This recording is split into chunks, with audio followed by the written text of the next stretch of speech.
सभी विद्यार्थियों को मेरा नमस्कार। कैसे हैं आप सभी?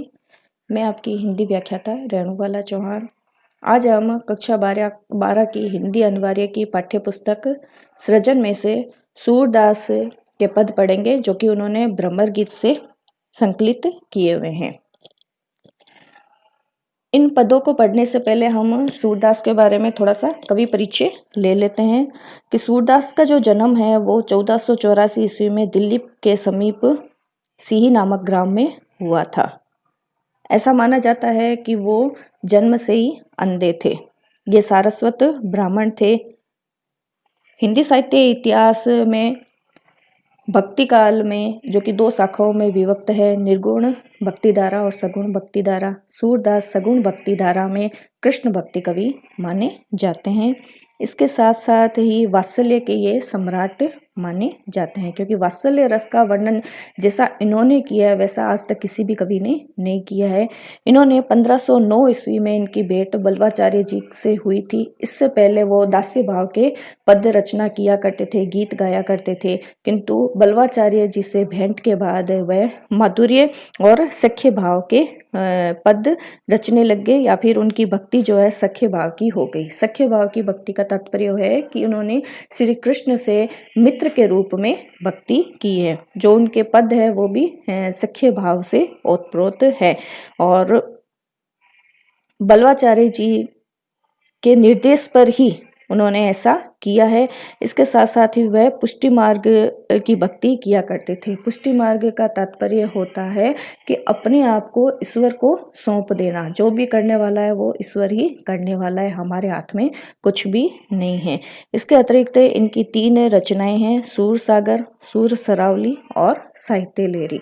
अगर इनकी अक्षय कीर्ति का यदि माना जाता है कि जो अक्षय कीर्ति उनको मिली है वो सूर सागर से ही मिली है। हमारे इस पाठ्य पुस्तक में सूरदास की भ्रमर गीत से जो इस पद संकलित किए गए हैं वो सूर सागर से ही लिए गए हैं।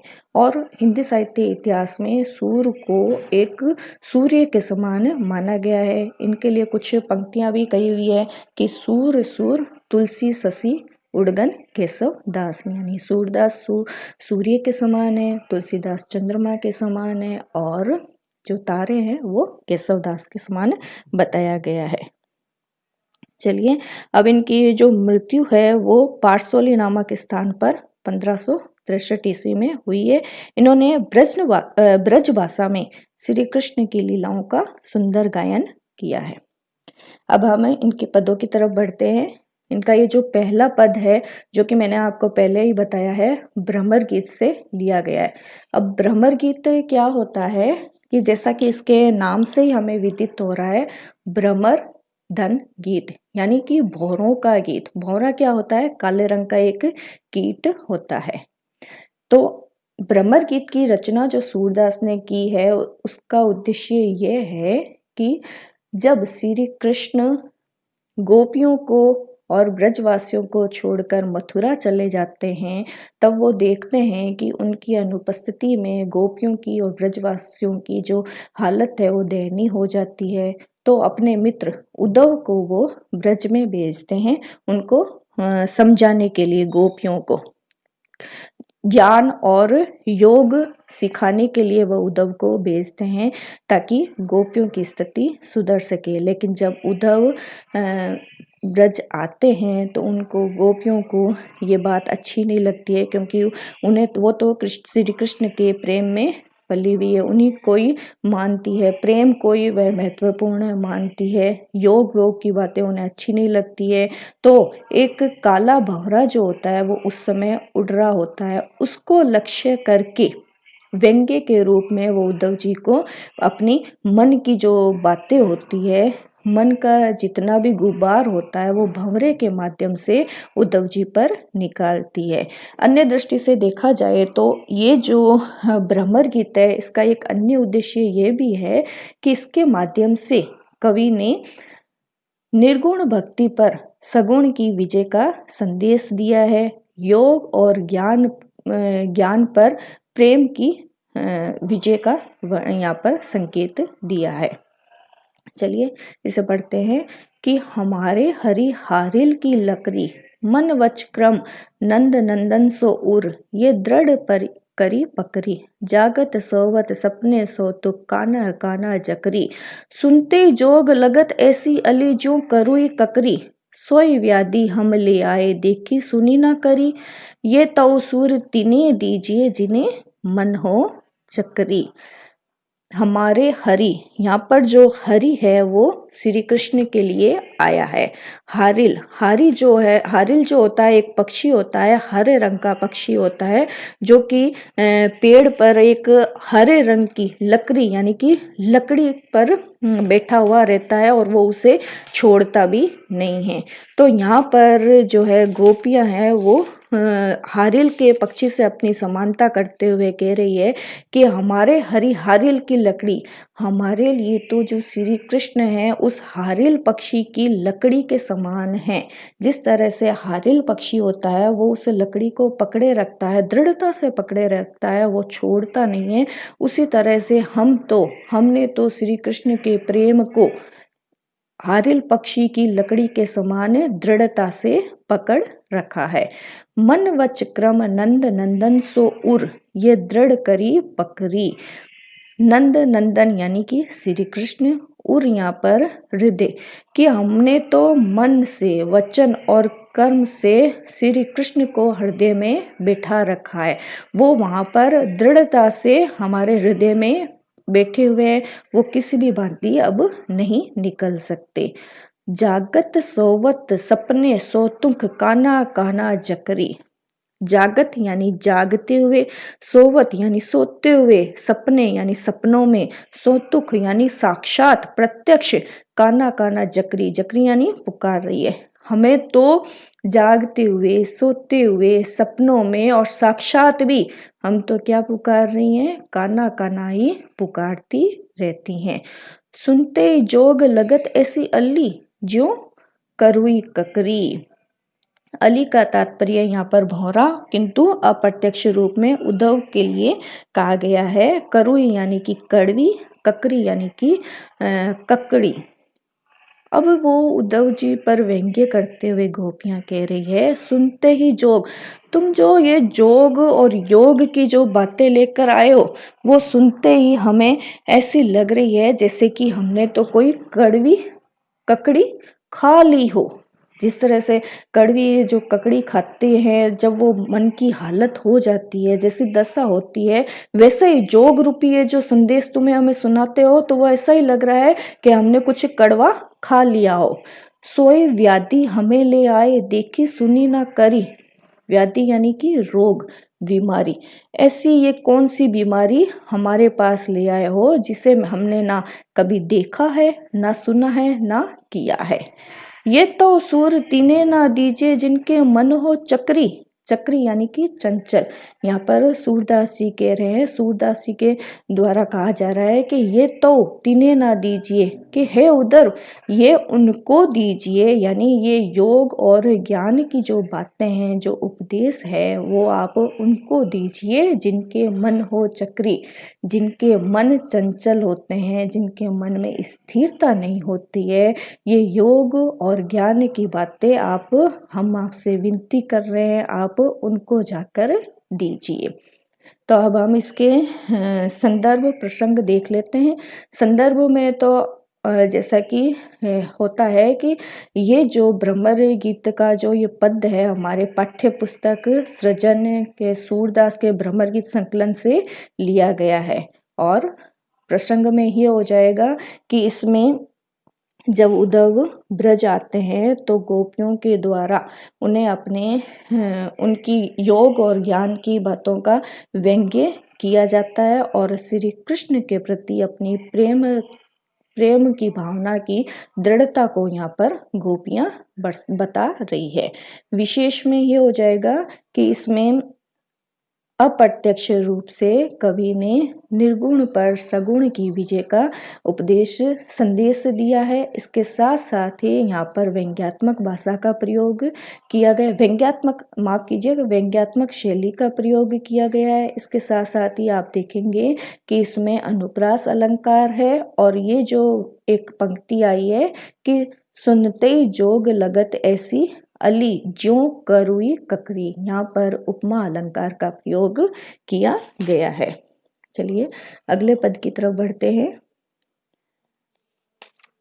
अगला जो पद है इसमें भी आप देखेंगे कि गोपियां निर्गुण उपदेश का विरोध करती हुई उद्धव से अपनी भक्ति निष्ठा को प्रकट कर रही है कि हम तो दो भांति फल पायो, जो ब्रजनाथ मिले तो निको, नातरुई जग जस गायो। कह वे गोकुल की गोपी सब बरन हीन लघु जाति, कह वे कमला के स्वामी संग मिली बैठी एक पांति। निगम ध्यान मुनि ज्ञान अगोचर ते भय घोष निवासी, ता ऊपर अब साँच को धो मुक्ति कौन की दासी। जोग कथा पा लागो उदो, ना कहू बारंबार, सूर श्याम तजी और भजे, जो ताकी जननी छार। हम तो दो भांति फल पायो। यहाँ पर पहले कुछ कठिन शब्द हम देख लेते हैं। ब्रजनाथ, दो का तात्पर्य होता है कि दोनों तरफ से, दोनों, और ब्रजनाथ का तात्पर्य है यहाँ पर श्री कृष्ण। निको यानी कि अच्छा, नातरु, नातरु यानी नहीं तो, कमला लक्ष्मी, पांति यानी पंक्ति में, निगम वेद का वाक्य या ज्ञान, अगोचर अदृश्य, घोष यानी अहीरों की बस्ती, पा यानी कि पांव, छार यानी कि राख। अब यहाँ पर देखिए गोपियां उद्धव से कह रही है कि हम तो दो भांति फल पायो, कि ये उधर हमको तो दोनों दशाओं में लाभ ही लाभ है, यानी कि हमारे तो दोनों हाथों में लड्डू है। कैसे हैं कि जो ब्रजनाथ मिले तो निको, नातरु जग जैसे गायो। यदि हमें श्री कृष्ण से प्रेम करने से हमें दोहरा ये लाभ है कि यदि श्री कृष्ण हमें मिल जाएंगे तो उससे तो क्या होगा, हमारा जीवन सफल हो जाएगा। नातरु नहीं तो जग जस गायो, वरना यदि नहीं भी मिले तो हमारा जग में नाम हो जाएगा। कैसे हो जाएगा, क्योंकि जग ये कहेगा कि हाँ ये वही गोपियां हैं जिनके साथ कृष्ण ने रासलीला रचाई थी, जिनके साथ श्री कृष्ण रहते थे। तो इस तरह से हमें दोनों तरफ से लाभ ही लाभ है। कह वह गोकुल की गोपी सब बरनहीन लघु जाति। अब आगे गोपियां कह रही है कि का हम गोकुल की गोपियां, ब्रज की गोपियां सब बरनहीन और लघु जाति, कहाँ हम जो हैं ये ब्रज की गोपियां, हमारी क्या हैसियत है, हम तो क्या है लघु जाति की हैं। कहाँ वह कमला के स्वामी, और कहाँ वो देखो लक्ष्मी के स्वामी, मिली बैठी एक पांति। हमारी तो उनके आगे क्या औकात है, क्या हैसियत है, किंतु वो जो कमला के स्वामी है, लक्ष्मी के स्वामी है, उन हमारे साथ एक हमारे पास एक ही पंक्ति में बैठे रहते थे। निगम ध्यान मुनि ज्ञान अगोचरते भय घोष स्वामी। जिनको पाने के लिए मुनि है, तपस्वी है, वेदों का अध्ययन करते हैं, लेकिन फिर भी अगोचर, लेकिन फिर भी उनको देख नहीं पाते हैं, उनके लिए वो अदृश्य होते हैं। ते भय घोष निवासी, घोष निवासी यानी अहिरों की बस्ती। उन श्री कृष्ण ने यहाँ अहिरों की बस्ती में आकर निवास किया। ता ऊपर अब साच को धो मुक्ति कौन की दासी। अब वो उद्धव जी से कहते हैं कि हे उद्धव जी, अब तो हम आपको सच बात बता रहे हैं कि हमें मुक्ति चाहिए ही नहीं, हमें तो प्रेम, हमारे प्रेम के आगे हमें मुक्ति नहीं चाहिए। मुक्ति कौन सी, किसकी दासी है, ये हमें पता नहीं है। जोग कथा पा लगो उदय, ना कहूँ बारंबार। पा का मतलब है पैर लगना, पांव पड़ना, कि हे उधर हम आपके पैर पड़ते हैं। ये जो जोग की कथा है, ये योग की कथा है, हमें बार बार मत सुनाइए। सूर श्याम तजी और भजे, जो ताकि जननी छार।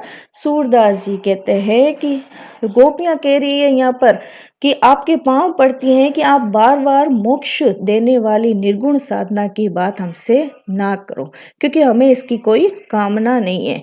हमारा तो यही मानना है कि श्री कृष्ण की भक्ति को छोड़कर जो कोई किसी अन्य की भक्ति करे उसका जन्म लेना व्यर्थ है, उसका जीवन एकदम बेकार है। सूर श्याम तजी और बजे तो जा ताकि जननी छार, जिसने अपनी जो सूर श्याम यानी कि श्री कृष्ण के अलावा जिसने किसी अन्य को भजा है उसका जन्म लेना ही व्यर्थ है। छार यानी कि राख है या फिर व्यर्थ है।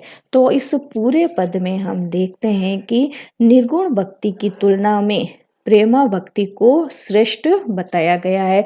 तभी तो यहाँ पर गोपियां कह रही है ना, ताऊ ऊपर अब सांच कहो धो मुक्ति कौन की दासी, यानी प्रेमा भक्ति को निर्गुण पर श्रेष्ठ यहाँ पर बताया गया है। वो प्रेम में इतनी दीवानी है कृष्ण के प्रेम में कि वो मुक्ति भी नहीं चाहती है। इसके साथ साथ भी हम देखते हैं कि इस पूरे पद में ब्रज भाषा का माधुर्य और पद की गहता है, और इसके साथ साथ ही अनुप्रास अलंकार का यहाँ पर प्रयोग हुआ है। अगले पद की तरफ बढ़ते हैं। ये जो पद है इसमें भी गोपियों द्वारा मथुरा वासियों की कुटिल और काले चरित्र वाला बताया गया है, और उद्धव को उपालंब भी इसमें दिया गया है कि विलग जानी मानो उद्धव प्यारे व मथुरा काजर की कोठरी, जे आवे ते काले तुम कारे सुफलक सुत कारे, कारे मधुप भवरे तिनके संग अदि छवि उपजत, कमल नैन मनियारे मानु नीली भाट ते काढ़े, ले जमुना जाए पखारे, ता गुण श्याम भई कालिंदी सूर श्याम गुण न्यारे। थोड़े से इसके कठिन शब्द देख लेते हैं पहले। विलग यानी कि बुरा, जनी यानी कि मत, सुफलक सुत यहाँ पर अक्रूर जी के लिए आया है, मधुप यानी भौरे, कमल नैन यानी कमल के समान नेत्र वाले कृष्ण, माट यानी मटका, पखारे यानी दोना, मनियारे यानी कि मणि के समान आभा वाले। यहाँ पर फिर गोपियां जो है उद्धव जी को उपालंब देते हुए उनको उनके भंवरे के माध्यम से व्यंग्य करते हुए कह रही है कि विलग जनी मानो उद्धव प्यारे, कि हे उद्धव हम जो कह रहे हैं उसका बुरा नहीं मानना। वह मथुरा काजर की कोठरी जे आवे ते काले, हमें तो लगता है कि ये जो मथुरा है ये कोई काजल की कोठरी है, सारा जो दोष है इस मथुरा का ही है, क्योंकि यहाँ से जो भी आता है वो काला ही दिखाई देता है, कि काजल की कोठरी के समान है ये मथुरा, कि काजल की कोठरी से जिस तरह से होकर कोई आता है तो वो काला ही होता है, उसी तरह से तो हमें लग रहा है कि ये जो मथुरा है वो भी क्या है, काजल की कोठरी के समान है, क्योंकि यहाँ से जो भी आता है वो काला आता है। अब देख लो, तुम काले सुफलक सुत काले, काले मधुप भंवरे, कि तुम्हारा रंग तो देखो काला है ही, तुम काले हो, सुफलक सुत काले, सुफलक सुत यहाँ पर अक्रूर जी के लिए आया है जो श्री कृष्ण को मथुरा लेकर गए थे, उनको भी उन्होंने काला बताया। किस तरह से बताया है, क्योंकि जब अक्रूर जी श्री कृष्ण को मथुरा लेने के लिए आए थे तो उन्होंने गोपियों को कहा था कि 15 दिन के अंदर वो वापस कृष्ण को लौटा देंगे, किंतु अभी तक उन्होंने श्री कृष्ण को वापस भेजा नहीं है। तो यहाँ पर अक्रूर जी के काले का मतलब है मन काला होना, यानी अक्रूर जी भी काले हैं। काले मधुप भंवरे, ये जो आसपास ये भंवरा उड़ रहा है ना वो भी क्या है, काला है। तिनके संग अधिक छवि उपजत, कमल नयन मनिहारे, वो जो कमल के समान नेत्र वाले श्री कृष्ण की कौन कहे, अर्थात वे इन कालों के कमल के समान नेत्रों वाले, मणि के समान आभा वाले ये जो श्री कृष्ण हैं उनकी अब हम क्या बताएं। हमें तो ऐसा लगता है कि तिनके संग अधि छवि उपजत, हमें तो ऐसा लगता है कि आप जो इतने सारे काले लोग हैं वो उन्हीं के साथ ही सुशोभित हो रहे हैं। मानो ये नील भाट ते काढ़े, ले जमुना जाए पखारे, हमें तो ऐसा लग रहा है, ऐसा महसूस हो रहा है कि नील भाटते काढ़े, ये जो सभी है वो नीले रंग के एक बड़े से मटके से काढ़े गए हैं और जमुना लाए पखारे, और इनको जमुना में लाकर लाकर इनको जल में प्रक्षालित किया गया है, धोया गया है। ठीक है, कोई सिर्फ माटे से निकाले हुए हैं और जमुना में लाकर इन्होंने स्नान किया है या फिर इनको धोया गया है। तागुण श्याम भई कालिंदी, कालिंदी यानी यमुना, सूर श्याम गुण नारे। यहाँ पर वो गोपियां कह रही है कि इसी कारण लग रहा है कि यमुना नदी भी काली हो गई है। सूरदास जी कहते हैं कि गोपियों के उपालंब पूर्ण कहा कि यमुना का जल भी तुम्हारे कारण ही काला हो गया है। उन श्री कृष्ण के समस्त गुण बड़े ही विलक्षण हैं, सूर श्याम गुण न्यारे। उन श्री कृष्ण के जितने भी गुण हैं सभी न्यारे। देखिए इस पूरे पद में उपालंब दिया गया है, व्यंग्य शैली का प्रयोग किया गया है कि मथुरा से जो भी आता है काला है, तुम काले हो, अक्रूर जी काले हैं, भंवरे काले हैं, और जो कमल नयन है, मणि की आभा वाले हैं, वो भी तुम्हारे साथ ही सुशोभित होते हैं। क्योंकि ऐसा लगता है कि तुम सभी को एक नीले रंग के मटके में से निकाला गया है, फिर यमुना में जाकर धोया गया है, इसलिए बेचारी जो यमुना है वो भी काली हो गई है। तो इस पूरे पद में जहाँ तक हम देख रहे हैं व्यंग्य शैली का प्रयोग कवि ने किया है। इसके साथ साथ ही काले रंग को लेकर व्यंग्य तो हुआ है।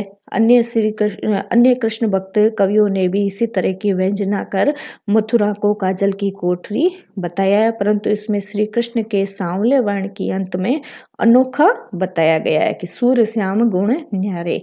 इसके साथ साथ ही ये देखिए कि मानव नीली माट ते काढ़े, इसमें हम देखेंगे कि उत्प्रेक्षा अलंकार है, साथ ही साथ इसमें अनुप्रास अलंकार का तो प्रयोग हुआ ही है।